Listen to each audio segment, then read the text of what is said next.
Hey guys, it's Jonathan here from Daddy Guitar Lessons. This week's power chord lesson will be on the chord G. If you are new, click subscribe, hit the bell to get the notifications and follow along. Alright, so this week's lesson is on power chord G. You already know power chord A and power chord D.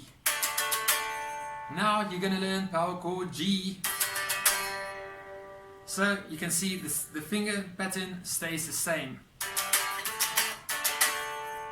So to play G, take finger number 1 on the 3rd fret, the E string, the 6th string, and you press down.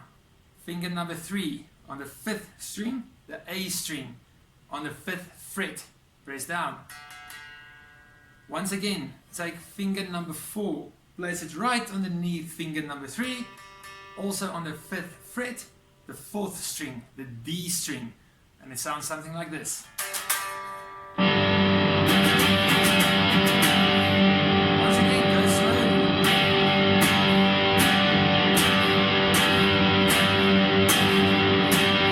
And that's the chord G.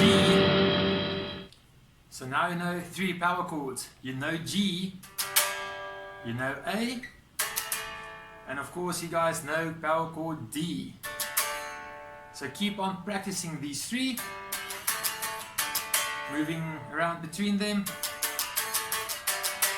It's a lot of fun. Keep on practicing it. Click subscribe, hit the bell, follow on Instagram, join our new Facebook community page, and just have some fun.